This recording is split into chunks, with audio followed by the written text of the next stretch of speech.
1950년대 미국의 발달 심리학자 에미 워너 박사는 하와이의 카우아이 섬에서 태어난 아이들을 대상으로 특별한 연구를 시작합니다.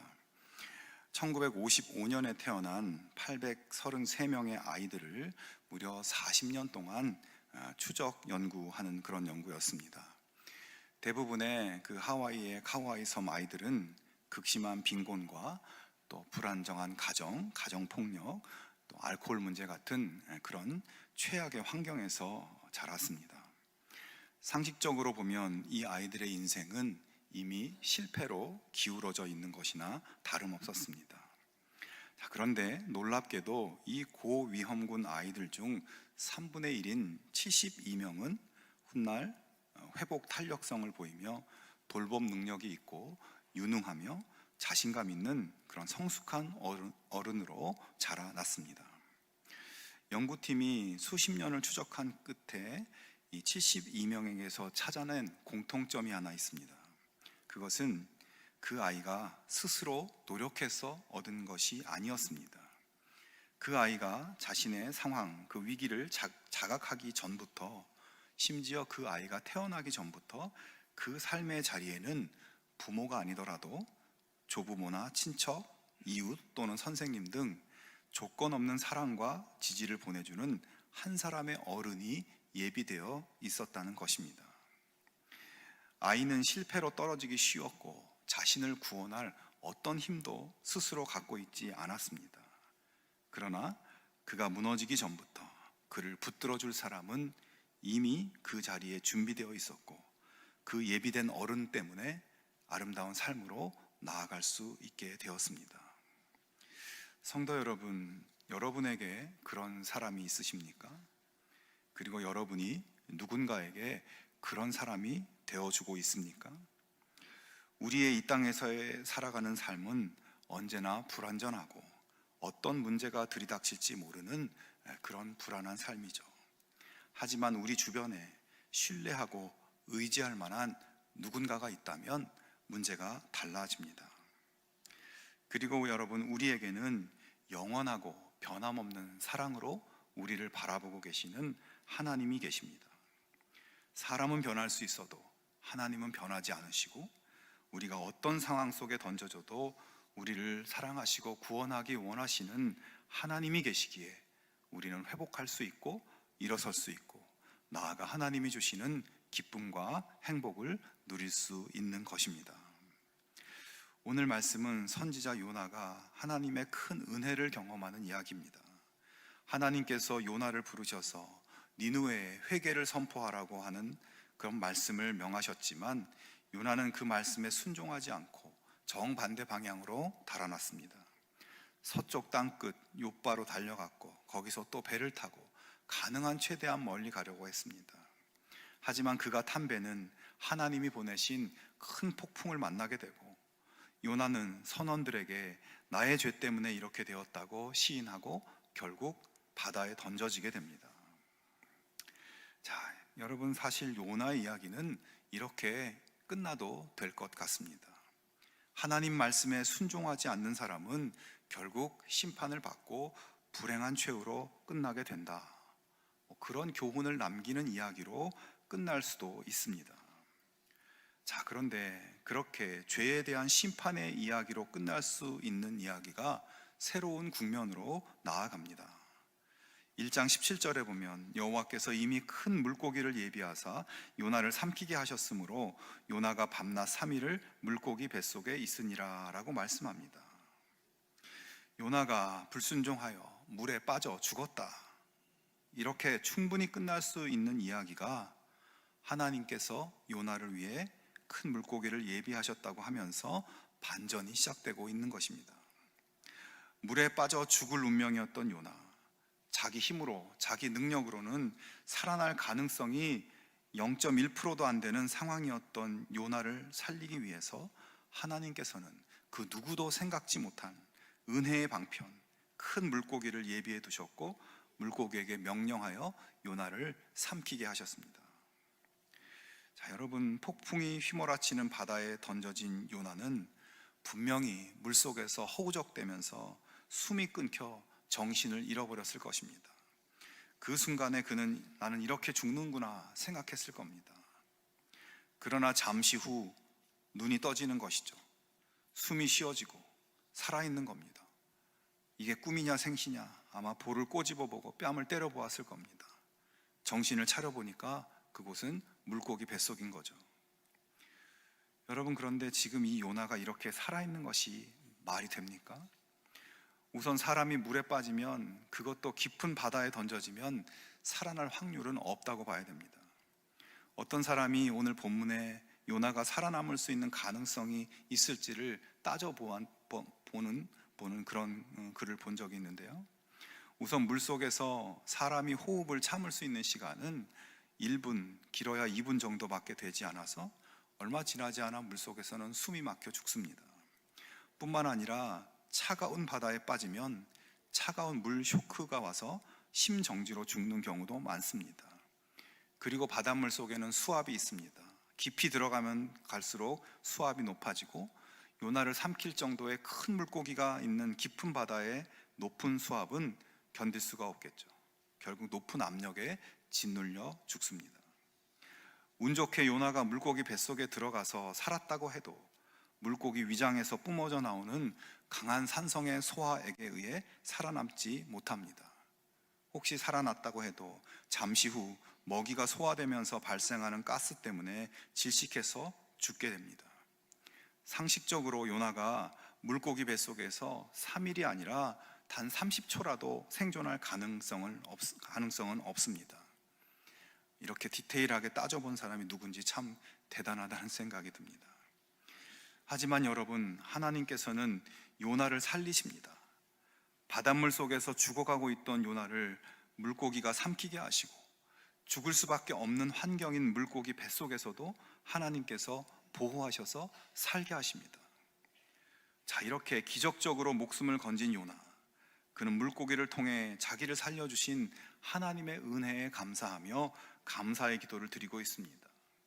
요나가 그렇게 물고기 뱃속에서 드린 그 기도가 바로 오늘 본문의 말씀입니다. 먼저 요나는 자신이 물에 던져져 죽음으로 빠져들어가고 있었던 그 상황을 말씀합니다. 3절에서 큰 물이 나를 둘렀고 주의 파도와 큰 물결이 다 내 위에 넘쳤나이다. 5절에 물이 나를 영혼까지 둘러싸우며 기품이 나를 에워싸고 바다풀이 내 머리를 감쌌나이다. 6절에 내가 산의 뿌리까지 내려가 싸우며 땅이 그 빗장으로 나를 오래도록 막았사오나.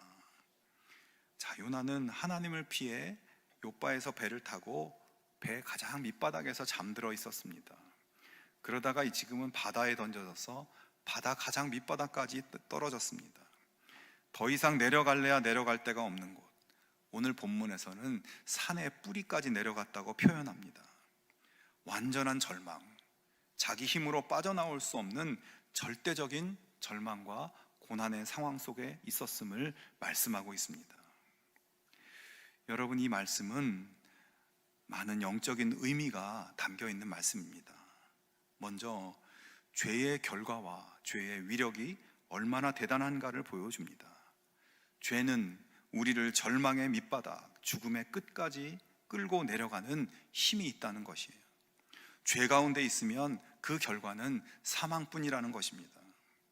그리고 그 죄의 권세는 우리를 절망과 죽음에 가두고 우리 힘으로 절대 나오지 못하도록 빗장을 걸어둡니다. 아무리 죄의 감옥에서, 절망의 감옥에서 나가려고 노력해도 빠져나갈 수가 없습니다. 그것이 죄의 능력인 것입니다.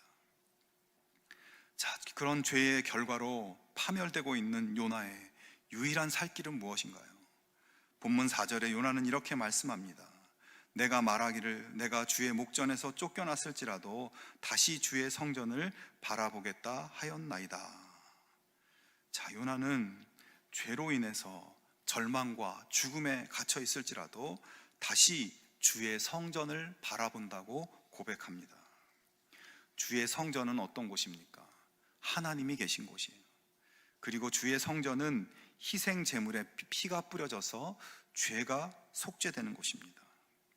즉, 성전은 죄의 결과로 죽을 수밖에 없는 죄인들에게 하나님의 용서와 구원의 은혜가 내려지는 곳입니다.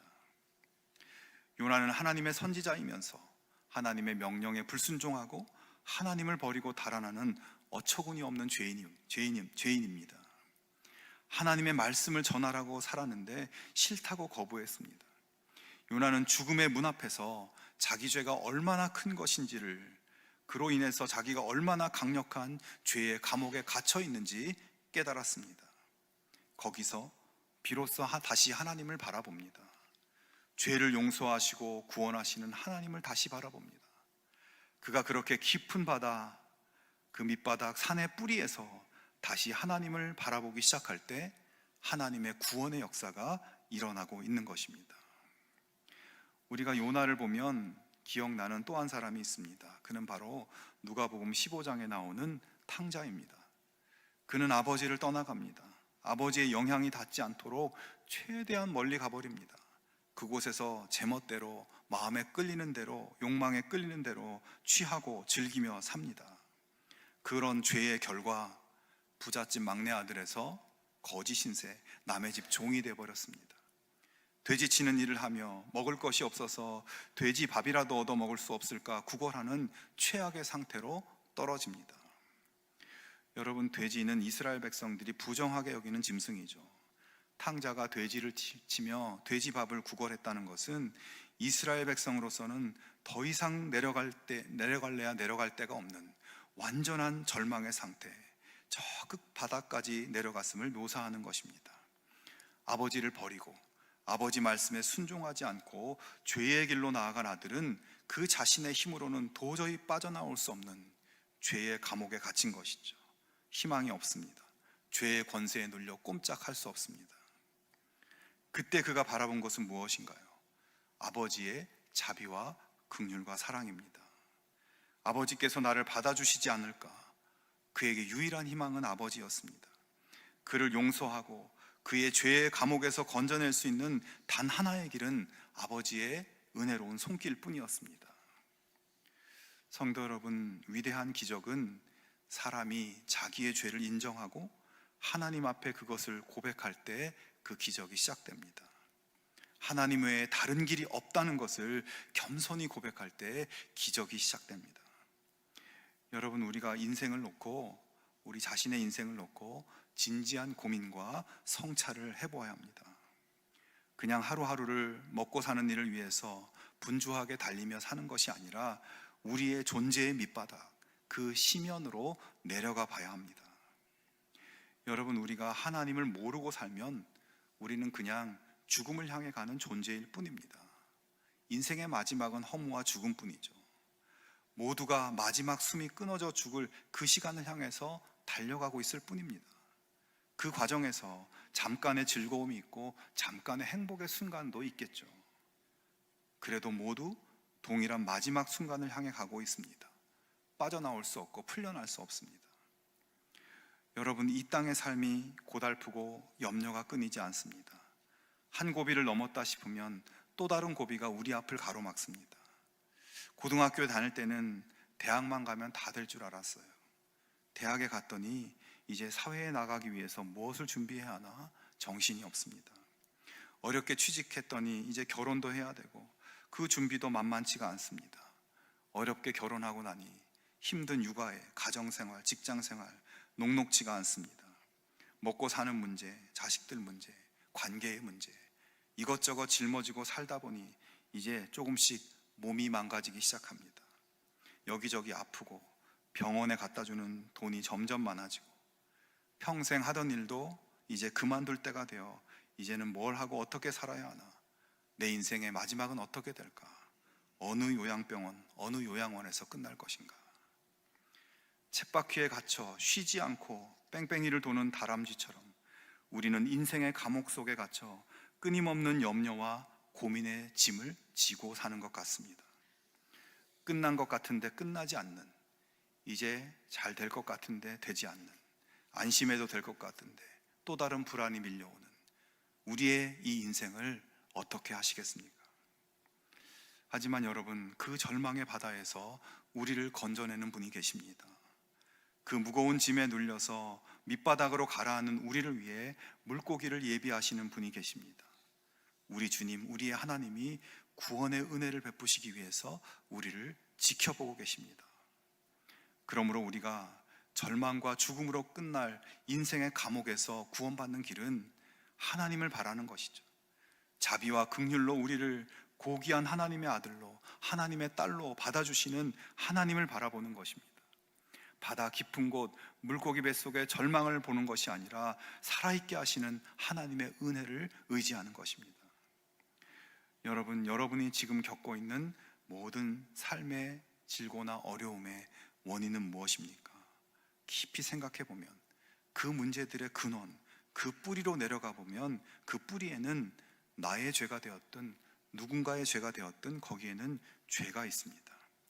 모든 것이 깊이 생각해 보면 죄의 결과이고 죄의 짐입니다. 죄의 결과로 우리 어깨에 죄의 짐이 얹혀지게 되고 끝나지 않는 짐을 계속 지고 사는 것이죠.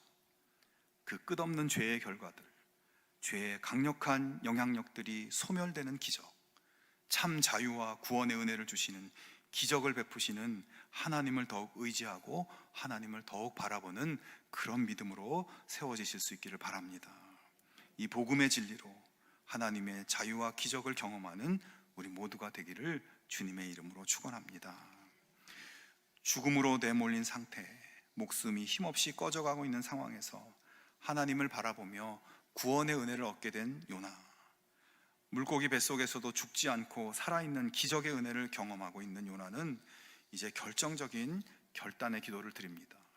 9절에 보면 나는 감사하는 목소리로 주께 제사를 드리며 나의 서원을 주께 갚겠나이다. 구원은 여호와께 속하였나이다 하니라. 자, 요나는 물고기 뱃속에서 자기를 구원하는 하나님의 은혜를 감사하며 주님께 제사를 드리며 서원을 갚겠다, 이런 결단의 말씀을 하고 있습니다. 참 우리 인간이 그래요. 요나가 처음에 하나님 명령하실 때 네, 하나님 말씀하신 대로 가겠습니다. 제가 그동안 하나님 은혜로 살아왔는데 하나님 은혜가 아니면 여기 있을 수도 없는데 그 은혜를 생각하면 제가 무엇을 못하겠습니까? 저 니느웨 사람들도 하나님이 구원하기를 원하시는군요. 그게 하나님의 뜻이고 하나님의 계획이시라면 제 머리로는 이해되지 않아도 하나님 뜻대로 제가 가겠습니다. 하나님 말씀을 전하겠습니다. 처음부터 요나가 이렇게 했으면 얼마나 좋았겠습니까? 그러나 요나는 바닥으로 더 이상 내려갈 데가 없는 바닥을 치고 나서 죽음에서 건짐받고 나서 죽음에서 건져주시는 절대적이고 무조건적인 은혜를 경험하고 나서야 자기가 얼마나 악했고 죄가 많았는지 깨닫고 진정한 감사가 회복되고 예배가 회복되고 사명이 회복된 것입니다. 그래서 그제서야 자기가 무엇을 위해 선택받은 사람인지 알게 된 것입니다. 이 깨달음, 이 고백이 하나님 앞에 기도로서 드려질 때 무슨 일이 일어나나요? 하나님께서 물고기에게 요나를 육지에 토해내라고 말씀하십니다. 물고기는 하나님 말씀대로 요나를 육지에 토해냈죠. 여러분, 오늘 요나의 이 결단의 기도 속에 담긴 메시지를 잘 들으시기 바랍니다. 하나님의 구원의 은혜를 경험한 사람의 외침을 들어보기 바랍니다. 죽음의 감옥, 죄의 권세에서 하나님의 기적의 은혜로 자유롭게 된 영혼은 하나님의 은혜에 대한 감사가 터져나오고 감사함으로 가만히 있지 못하게 되어 있습니다. 정말 하나님을 경외하는 예배의 삶을 살겠다고, 구원받은 하나님 자녀에 걸맞는 그런 삶을 산다고, 하나님 주신 사명을 위해서 나아가겠다고 다짐하고 있습니다. 성도 여러분, 하나님의 꿈이 무엇일까요? 하나님의 비전이 무엇일까요? 모든 사람이 하나님의 은혜를 깨닫고 구원받아 하나님의 영원한 생명과 구원의 은혜를 누리며 사는 것입니다. 하나님은 우리 모두가 하나님 안에서 행복하기를 원하십니다. 하나님은 그 아름다운 하나님의 꿈을 위해서 우리를 먼저 선택하셔서 은혜를 베푸시고 구원해 주시고 우리의 못난 자, 불순종하는 성품을 고쳐서 하나님 자녀에 걸맞게 하나님의 그 꿈을 이루는 구원 사역에 우리들이 참여하기를 원하고 계십니다. 우리 한 사람 한 사람을 그렇게 쓰기 원하십니다. 요나는 분명히 하나님 은혜를 경험한 사람이에요. 하나님 부르심을 받아서 이스라엘의 구원을 위해 말씀 사역을 감당하던 선지자였습니다. 그리고 하나님은 요나를 들어서 더 큰 구원의 사역을 위해 그를 쓰기 원하셨습니다. 당대 최고의 제국인 아수르에 이 요나를 보내서 그들을 회개하게 하고 그들을 구원하기를 하나님은 원하셨습니다. 그 큰 나라를 구원하는 것으로 시작해서 더 넓은 열방을 구원하기를 하나님은 꿈꾸셨습니다. 그 하나님의 위대한 사역을 요나로부터 시작하게 하시고 요나와 함께 하기를 하나님은 원하셨습니다. 오늘 하나님은 우리에게 은혜를 베푸시고 우리를 구원하셔 이제 여전히 죽어가고 있는 영혼들을 오늘 그들을 구원하는 일을 우리들에게 맡기기 원하십니다. 나 구원받고 나 편안하면 된 거라고 생각하지 않기 바랍니다. 내 가정은 다 편안하고 하는 일 그럭저럭 잘 되고 아무 문제 없다고 나는 살만하다고 여러분 생각이 드십니까? 하나님께서는 우리에게 주신 그 모든 구원의 은혜, 그 모든 평강의 은혜를 우리만 누리고 살 것이 아니라 세상에 믿지 않는 영혼들에게 전하기를 원하십니다. 그러므로 여러분, 나에게 주신 하나님의 그 모든 은혜를 진실된 마음으로 감사하고 위로 하나님을 더욱 예배하며 경외하고 옆으로 우리의 삶의 자리에서 은혜를 나누는 그 사명을 가지고 나아갈 수 있기를 축원합니다. 니느웨 사람들처럼 하나님을 모른 채 세상 쾌락이 전부인 줄 알고 그 끝은 죽음이며 멸망이란 걸 모르고 그렇게 살아가는 사람들에게 구원을 외치는 하나님의 사명을 오늘 우리가 회복할 수 있기를 바랍니다. 그것이 기적의 은혜를 받은 우리가 드릴 합당한 반응입니다. 성도 여러분, 인생의 가장 절박한 문제 앞에서 우리는 실패도 겪고 눈물도 흘리고 고민과 염려로 밤을 새우기도 합니다. 겨우겨우 인생을 이어나가는 고단한 가운데 아파하기도 합니다. 그렇지만 그런 삶 속에서도 눈을 들어 하나님을 바라보고 하나님을 의지하는 우리들에게 하나님은 기적의 은혜를 베푸시고 거기서부터 시작해서 하나님의 은혜의 역사를 더 넓게 펼쳐갈 수 있도록 하실 것입니다. 우리 삶 가운데 우리가 의지할 분, 우리가 부를 이름은 하나님뿐이라는 것을 기억하기 바랍니다.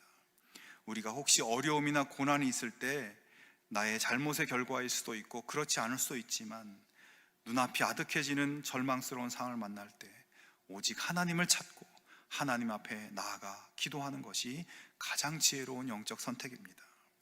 그럴 때 문제가 해결되고 하나님의 깊은 뜻을 깨닫게 되고 하나님의 꿈을 이루는 기쁨이 우리 가운데 있게 될 것입니다. 여러분, 우리들도 죄로 인해 다 죽을 수밖에 없는 요나 같은 존재들입니다. 하지만 죽음의 골짜기에서 우리를 건져주시는 하나님의 은혜를 날마다 기억하며 주의 성전을 바라보겠다고 하는 요나의 고백처럼 주님을 더욱 의지하고 주님을 더욱 바라보는 믿음의 길 걸어가실 수 있기를 바랍니다. 주님을 위해 사명을 향해 나아가는 우리 모두가 되기를 바랍니다. 그래서 하나님의 구원의 영광의 역사의 축복을 나누고 누리는 복된 주의 자녀들 다 되실 수 있기를 주님의 이름으로 축원합니다.